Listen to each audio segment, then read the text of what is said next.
The Epstein class, as my guest today talks about it, that group of people that are now being exposed as the Epstein files are being scrutinized, from the Norwegian royal family to high finance to the Slovakian national security apparatus and more. We see now what the international elite is all about. And Anand Giridharadas, who is a writer, a broadcaster, and the publisher of The Ink over on Substack, he is one of the smartest people I know on this phenomenon. Take a listen now to what he has to say about the Epstein class, how they got away with it, what it tells us about power in our country and around the world. And then we also talked about some of the big CEOs who have been bending the knee to Donald Trump. What happened to them? Did they not believe any of the DEI and all the other liberal ideas that they promoted for a decade? And finally, we end this on a rare optimistic note. Anand has a great view of what's happening really beyond the political battles, that in our culture, men, all kinds of people, are turning down the invitation that Trumpism offers. While he has a lot of men who support him, young men in particular, there are a lot of young men and men who don't. And while he has the majority of white people in this country, there are a lot of white people who are saying, no, that is not the America we want. And in the end, Anand believes the great good common sense of America is going to win out. Let me know what you think about that and about what our conversation is all about. And if you like what you see here, hit the like button and subscribe here and on Real Patriotism. That's my site on Substack.com. Now, Anand Giridharadas.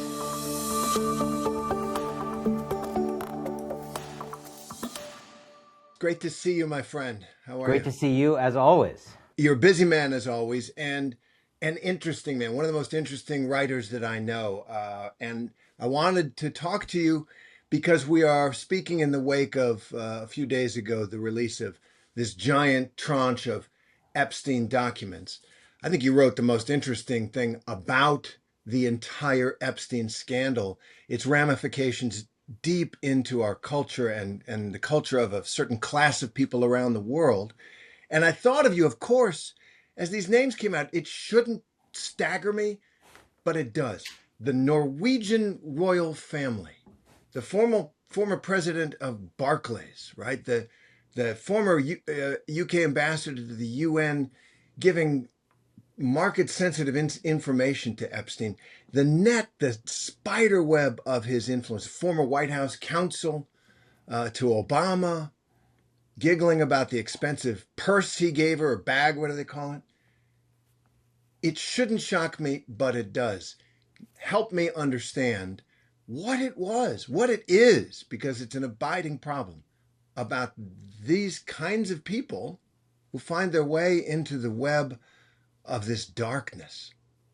As someone who's written about the billionaire class and these kind of ultra elites for some years now, let me tell you something.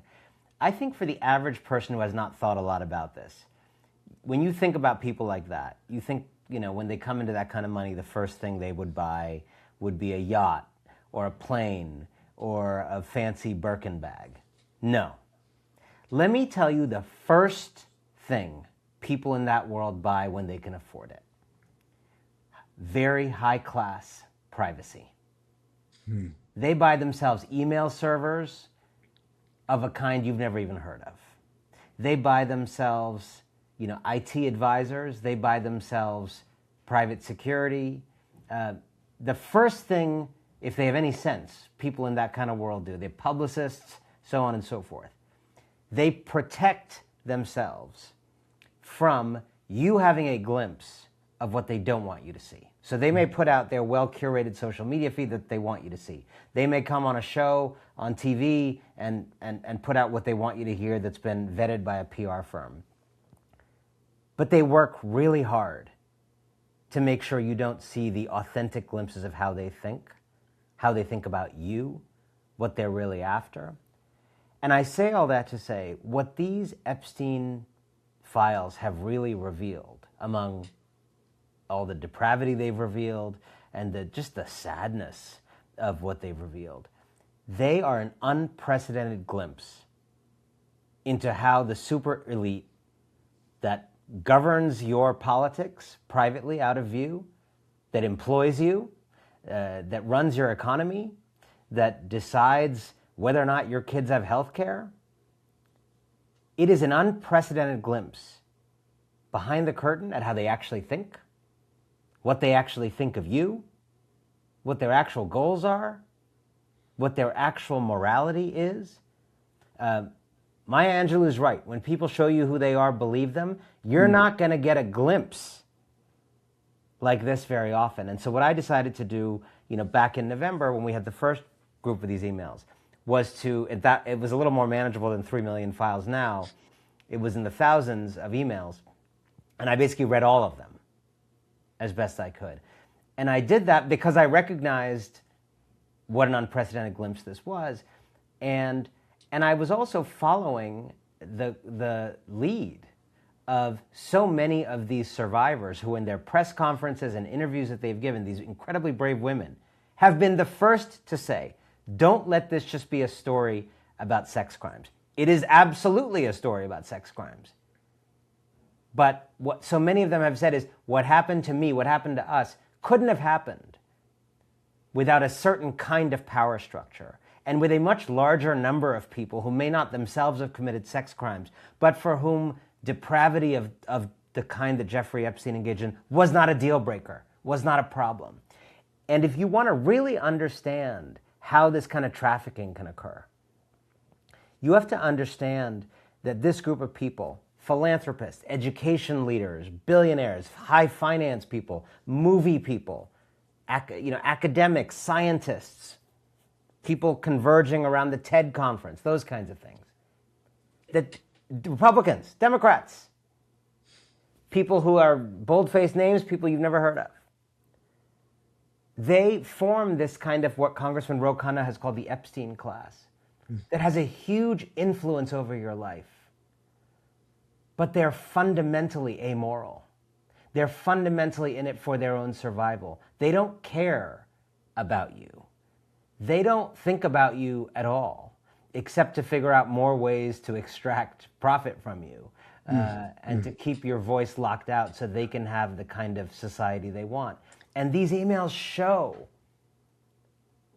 two kind of interwoven indifferences. First and most obviously, the indifference to a pedophile who was trafficking women and about whom there were more and more stories in the press. Some of the highest and most powerful people, former presidents and business persons and educational leaders, a person who runs Harvard University, that was not a problem for them. But more than that, it shows a group of people who, of course, if you think about it for 2 seconds, were able to look away from all this pain because they've been looking away from your pain for a generation. They've been looking away from the economic pain in an age of rising inequality. They've been looking away from the pain of a housing market where so many people just literally can't find affordable places to live. They've been looking away from the pain of all the soldiers sent to Iraq, earnestly fighting a war that was a lie. They've been able to look away from, the pain of making choices to bring in technologies that make people obsolescent and cost people their jobs and livelihoods. So the Epstein class is a group of people whose superpower is sort of plugging their ears and going la la la la la la la when people cry. The louder they cry, the less they hear. The louder you cry, the less they hear. And so, of course, they were able to look away at these women's pain. They looking away at pain, that's their jam. Yeah. It's a brilliant formulation. And it does help explain. If you want to read Anand's article about his traveling through these emails to discover these insights into the Epstein class, it's on now. I saw you put it up for free on the Inc., your Substack publication there. It was published in the New York Times in November, and it is well worth a read. Everything on the Inc. is, but this in particular, and I want to bring it up to something that struck me the other day, as my wife and I do a little podcast ourselves on Substack. It's called Table Talk. I'll give it a little plug. But the other day we were talking about the CEOs, right? About how they can look away, and it struck me in particular, having worked in for Disney for more than a quarter century, and having covered some of that, not Disney but other corporate power. Did they not mean a word of it for the 10 years and more since Barack Obama was elected and into this second Trump term, where they embraced a philosophy of justice, of equality, of using the great power that they were entrusted with as CEOs of our biggest companies to make the country more equal and more just. It was labeled woke. I was in Disney at the time working for ABC News. There were lots of policies. And I got to tell you one thing that happened. Hiring changed. And as a result, the editorial conversation at ABC News, I thought, got better and richer. We hadn't heard voices before. All of a sudden, people were talking about that. And then on a dime, they turned on a dime. All of that has been erased. Democracy dies in darkness, which Jeff Bezos, one of the richest men in the world, slapped out of the Washington Post. That's gone. They didn't believe a word of it. These poses in the Epstein class, posing as the distinguished president of Harvard, the national security advisor for the Slovakian government, the Prince of England, whatever, all of these people, they were posing as the great and the good, as the responsible who would lead us to a better and just society. As soon as things got tough, they're out. And behind the scenes, they don't really mean it. It's just like a different tie you wear to one event or another. That is exactly right. And it's such an important point. The Epstein class is defined by amorality. Mm. You know, and Terry, in my practice as a writer, I try to triangulate between the kinds of things you can learn from documents, the kinds of things you can learn from pulling back and looking at, a story like this in its full giant sweep. But it's really important to, as you know, to know people at a human level, to just understand things. And I know lots of people as you do, and I try to know people in lots of worlds, and I try to know them beyond just an interview or having a notebook open. It's important to me. I write about finance and I write about Silicon Valley. I try not to do that just by stone throwing from the outside. That may be what it feels like at the end of the process. But I talk to people, I engage with them. I try to understand what they're about in life. I knew one guy in particular who is really kind of caught up in this list. And my suspicion of this guy, it's purely like a business kind of that kind of relationship with Epstein. I saw in the Wall Street Journal a couple of years ago that this guy had been very close to Epstein and had met him more times than almost anybody else. And I was really shocked, but then as I thought about it, this person that I knew, if I think of anything that defined him, he was maybe the most amoral person. He was like a corporate kind of guy. And it's a belief in the absence of beliefs. It's a belief in the inconvenience of beliefs. And I often would reflect on how different this person was, because we were sort of similar in some ways. We were both journalists at a certain time, then he became like a corporate kind of guy. But I remember the kind of chasm between us was for me, beliefs, some certain fundamental beliefs are everything. What are you without those? And for him, if I'm just trying to be empathetic about it, it's like, I don't know, a belief is like 100-pound backpack. How many 100-pound backpacks can you carry? So understanding this one person, I think, helped me a little bit understanding this group, where exactly as you say, when the thing we're doing is DEI, then everybody in this Epstein class, these kinds of people, they're all going to be so proudly capitalizing the B in black, and they're going to be doing, Exxon land acknowledgments at the Exxon Mobil, oil convention, and they're going to do it harder than the activists are doing it when that's the thing that is being done. And then when someone else wins an election and the tide turns, and we're now like hunting down black people instead of capitalizing the B, and taking healthcare away from indigenous people instead of honoring what was done to them, they will be as enthusiastic that way. And here's the important point that was revealed by these emails.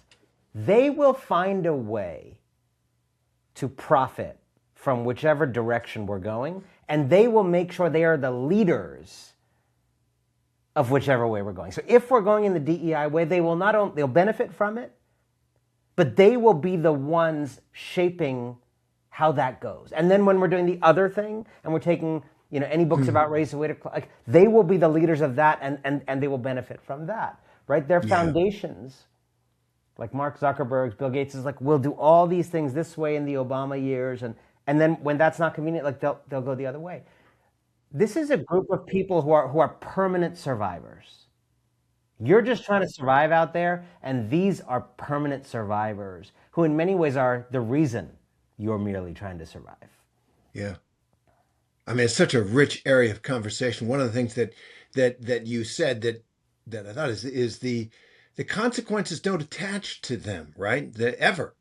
I have a friend who left ABC News back in 2016 and went to work for the Hillary Clinton campaign, believed in the cause, also felt there was going to be history being made if Hillary Clinton won, obviously. And when Trump won that election, she was quite devastated. And she said to me something I never forgot. She said that she believed that if one of the Wall Streeters who destroyed the American economy, plunging people into privation that we still haven't escaped, right? The consequences of the crash of 2008, 2009, a lot of families, a lot of people never made it back. If just one of those fraudsters, because they were, whether it was in a strictly criminal sense or not, but some of them, there's no question. If one of them had been put on trial and paid the price of what they did to America, Hillary Clinton would have won. That it was the impunity of that class. Okay. And the way they got away with it. Okay, but to your friend worked for her, right? Yes, for Hillary, yes. How much money did Bill and Hillary Clinton make in the decade and a half after leaving office? I mean, it's 9 figures, right? It's hundreds of millions of dollars. Yeah, yeah. Do you think did that money come from anybody on this, watching this now? Or was this money, well, a lot of it, from the kinds of institutions we can imagine might have that kind of money for speeches and other things? A lot of financial institutions. We certainly know, it's on the record that both of them have spoken at so, I mean, with all respect to your friend, that's a great thesis. I mean, I think that's true. But Hillary Clinton is a moral agent who had choices. If she felt that way, if she felt like that was an industry that got away with impunity and therefore which I agree with, then it could have been a really interesting social experiment to refrain from making millions and millions of dollars talking to that industry. It could have been a fascinating social experiment to not raise money from those very same institutions. So it's all fine and good to say someone should have gone to jail. But I know the people around Hillary Clinton. I'm friends with many of the people around Hillary. Like, that is a social network of people who are very much connected to Wall Street. The people around Elizabeth Warren are not connected to Wall Street. I mean, some people are responsible for their choices. Hillary Clinton has never been someone who said, I am going to have no relationship to high finance. She absolutely had a relationship to high finance. It's been very important to her. Been very important to her husband. People are their choices. That's it. So you have to have a coherent theory of the world. And now we're living with the reality, as I say at the end of this piece, that Donald Trump, two crazily opposite things are true here. Donald Trump won because the public correctly perceived this condescension from super elites, people who don't care about you, don't think about you at all, except when to despise you and scheme behind your back about how to grab more wealth and power from you. That is true. He won because of that. And your friend's comment gets at that. It is also the case that having won because of that, he became the single greatest avatar of that elite condescension ever seen in American history. He's now running the country with that kind of condescension, that kind of sneering indifference as the governing philosophy of the nation. Both of those things are true. He won as a reaction against that phenomenon, and now he is the poster child of it. Well, let's get to politics. That brings us to politics. So he is the beneficiary, no question, of the failure of elite liberal governance, who suffer sort of the consequences of cleverness, right? You can always clever your way out of your beliefs, as you pointed out, that you can, well, there's a reason I'm going to go to Epstein Island or his party in New York or whatever. And you can clever your way out of trouble. None of them really felt the consequences of none of the people we're talking about, of the financial crisis the way so many millions of Americans did. And you can clever your way out of being put in the box that you're too woke. Now you're not. But I do think it's also a problem of politics, because Donald Trump connects. He won the working class. The working class turned away from the clever people, and they went to this authoritarian personality who doesn't know much of any consequence in terms of formal learning. He's got tremendous political instincts and willpower. He's a ferocious personality. I do not underestimate him. He's not what you'd call learned. And was that why the Democrats lost the working class, and Trump has a pretty good hold on it? Here's my most empathetic read of it. In a way, if I had to frame a vote for Trump once, twice, or three times in the most rational terms that I could find, and for those of you who've never seen me before, you have to understand this is an intellectual exercise for me. This is not where I naturally am. But if I had to, let's say I was working making a novel, right? And I wanted to create a character. You would have to artistically find a way in which this made sense and was reasonable to this person. Here's what that looks like to me. If you look around and you're not dialed into every policy thing, you're like a normal person, not like you and me who reads all these things and cares. You're like a normal person who has a normal amount of politics in your life, which is like, 1 to 5% of your conscious awareness, right? Which may be even high, but let's just say that. Then I think you're making kind of very what Malcolm Gladwell called kind of thin slice judgments about who's got your back. That's after all these years writing about politics, I think that is often what voters are doing. They're making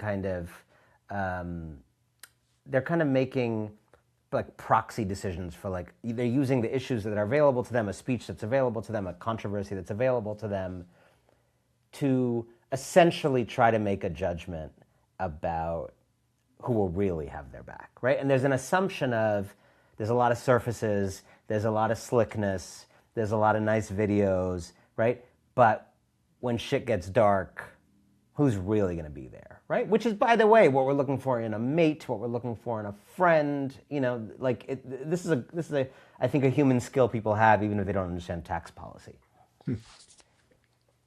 And I think if you were to tell yourself that you have been failed repeatedly in every realm and phase of your life by an establishment and a system that is in some ways, a specific interwoven set of institutions and communities, right? People going from the Obama administration to Disney, and Disney to Goldman Sachs, and Goldman Sachs to Harvard, and Harvard to the Gates Foundation, and right? We know basically all the names in the Epstein files, right? But there's this kind of specific, the University of Oklahoma is not coming up a lot in these conversations, right? Community colleges are not coming up. Labor unions are not coming up a lot. This is a specific group of institutions. And if you were to say, look, that is basically, as far as I understand, the group of people, the way they dress, the way they talk, that came around and did layoffs in my town, that thought offshoring would be a great idea and somehow it would make us whole in all these other ways, that thought like any amount of trade with China would be great, that thought globalization would be great because the world is one. Like, if you sort of generally associated that complex of people and institutions with all the indifference that you've lived downstream of for a generation, I think in that sense, what you might rationally seek is whoever is like least in that complex. And while Trump is rich, Trump is actually not in that complex. Like, Trump wanted to be in that complex. Trump is not smart. Like, this is a very intelligent, data-driven, credentialed, fact-based group of people. Meritocratic in a certain way group of people. Trump is actually not a part of that. Trump is rich, but like, you got to understand, rich is not the same as Goldman Sachs. Rich is not the same as Harvard. This is a certain kind of set of institutions. And I think Harvard Business Review in 2016 made this point, that he kind of reminds a lot of working people of the guy who created a company that gave them a job, and Hillary Clinton reminded them of the people who came around to inform them about layoffs. That's great. That's exactly it. It's the consultant class, and he's the boss. Now you can argue, and you can say like, and we can all argue and say, actually, she would have led to you having more jobs. Like, all of that, I agree with. All I am saying to you is, these are social worlds. Yeah. And the reality, it is not untrue to feel like the social world that actually Donald Trump was not in, this kind of elite, spreadsheet-driven, private, public, Goldman Sachs, Harvard, Gates Foundation kind of world.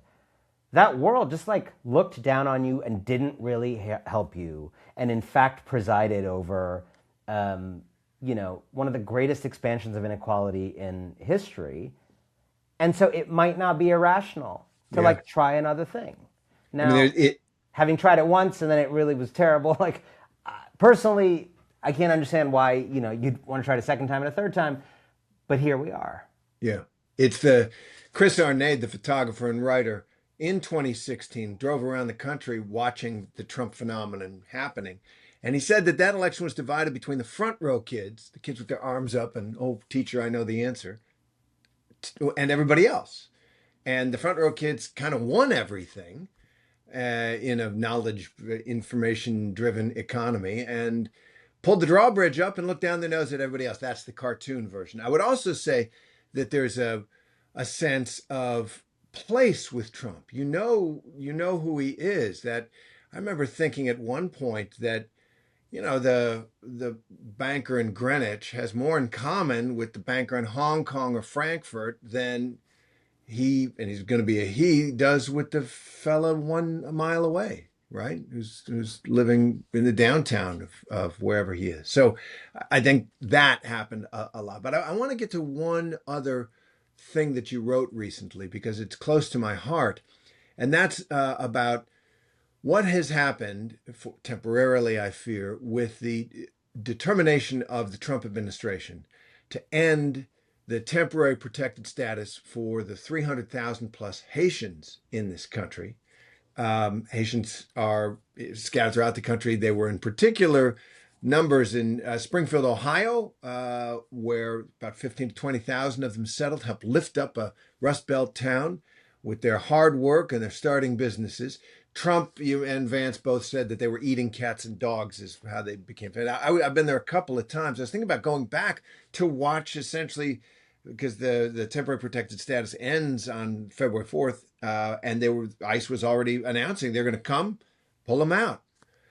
And at the 11th hour, we got a judge to halt that for a moment. But once again, what you made of the effort to get these people out and what this probably temporary respite means, because as I say, I was there and you could sense Well, it's true no matter where you are. If you want to talk to someone who is truly patriotic about the United States, still talk to somebody who's come to this country recently and wants to stay. Yeah. I mean, that first of all is deeply true. And as someone who, like you, has gotten to live and around the world and travel around the world, I know not everyone has the way I have. And I will tell you, a sight I have seen, as I'm sure you have seen, Terry, around the world, even in this era of great difficulty in America in the last 10 years, there are lines around the block at the American consulate or the American embassy in dozens of cities around the world every day.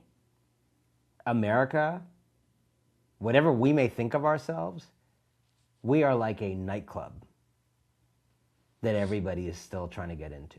Maybe they're crazy. Well, I they don't want know. to. It's not just that we're a wealthy country. They want to be Americans. They Yeah, want to have there's a that lot of sense wealthy that, countries actually, and there's a lot of yeah, wealthy countries that are kinder to immigrants. yes.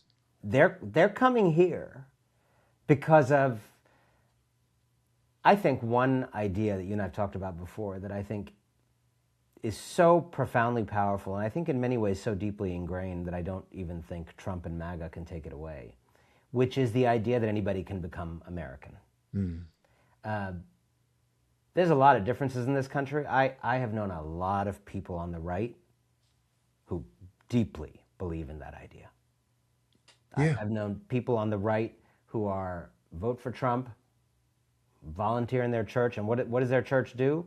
It helps new immigrants on weekends manage their kids and their paperwork, right? Like, and by the way, like that is not an area of consensus in France or Germany or other places, right? It is harder to become French. It is harder to become German. My friend Eric Liu, who's a speechwriter for Bill Clinton, he wrote a great book called The Chinaman's Chance, a family memoir.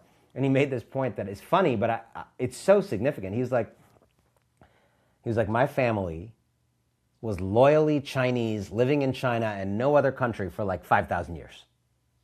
Pretty good record of loyalty, right? For like a couple generations, we broke the chain, right? I think either his parents or his grandparents came to America. He grew up in America. 5,000 years, unbroken streak in China, a couple generations here in America. He said, if I, Eric Liu, wanted to move, if I moved to China, I could not become a Chinese citizen. Like, just think about that for a second. Yeah. Eric Liu, whose family left like a heartbeat ago in history, cannot become Chinese again. It's broken. That chain is broken. He can't become Chinese again. It is not even an accessible idea in China that he could become, let alone you or me becoming Chinese. There's no way you and I could become Chinese. And there's a big cohort of MAGA that wants us to be like that. Yes, That wants, but because there is, but I also think it's important not to overstate how big like, I think this is an idea with more durable and broad support in this country. There may be like 25, 30% of people who are pushing back against this, but I can't tell you what a remarkable achievement it is, having been to some of these other places. These are countries I love China. I mean, it's a very interesting place. My family's from India. India's great. Beautifully plural society, all kinds of people. You can't become Indian. It is not like, it's just not a country that you can become Indian. I mean, there's some people who do, but like, that's not what's happening there, right? We don't realize what a remarkable undertaking our country is. We don't realize what a strange and beautiful striving this is. One of my mantras in this whole era has been, we are falling on our face because we're jumping high. We're actually trying a very hard thing that a lot of other countries are not trying. To be a country made of the world, made of people from everywhere in the world, made of the dream. We are poaching. We live in this country by poaching the dreams and dreamers of 200 countries, right? I love that. Like, and I think they actually, and when I think about that, it actually makes me realize what they in MAGA are up against. They are up against, I think, a deep-rooted and widespread common sense in this country, and I actually do not think they'll be able to change that. I love that because that note of optimism is rare and hard to achieve, but I agree with that. I think you found it, except we're looking at something we haven't seen in this country. We were warned about it by our founders and framers, and it was talked about during the Civil War too. With the rise of the Confederacy, Lincoln saw exactly what kind of society that was going to be about, and it now appears we are locked in a struggle to preserve exactly what you're talking about. That beautiful possibility, personal possibility for each and every one of us here as Americans.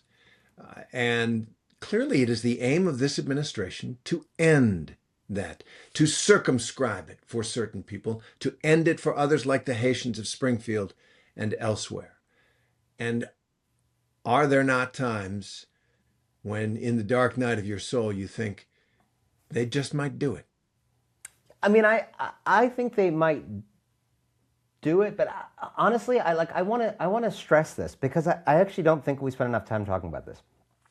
A lot of white people are with Donald Trump. Like a very, very, very large number of white people are not with Donald Trump. A very large number of white people, and I don't know, we're so focused on complaining about the support that goes that way. I don't know. I think it's really awesome that a very large number of white people are being offered a story about how awesome they are, about how central and supreme they are, about how they are the masters of the world, and are just like, nah, I'm good. I just want to live with other people. This is actually so rare in history. I really want to stress this. Right? The number of men who are being offered some vision of like let's go back to the days when like men had all the power and women knew their and a lot of men are like, yeah, that's great. And then a whole bunch of men are like, no, I'm good. I love my wife and she makes more money than me and yeah, no, I'm good. Like we have actually achieved some pretty durable, I think, shifts in how people see themselves. Like, I do not think we are safe in America only because people on the wrong end of Trump's project are resisting, although that's a huge part of it. I think the really awesome story is a lot of people who in some sense would benefit from his vision are refusing. Alex Pretty. Pretty, a white man who helped veterans learn to walk again. Right? So let's not, we need not either center that source of resistance nor erase it, right? I think it's, but I have been to other places in the grips of this kind of chauvinism, and the dynamic is very much, India is like this right now too. We got a Hindu nationalist government, and basically like most Hindus are like, yeah, this is great, and then the people against it are not Hindu. So that's a really, really different setup.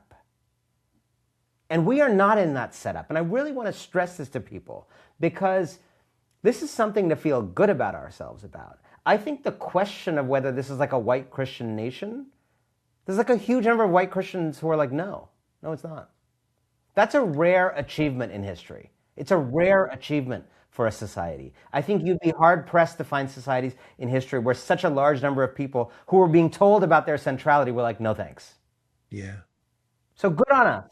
And I actually don't think that makes me think that I think what MAGA is trying to do, they're having good days, they're having good months. They're also losing a lot of their battles, by the way.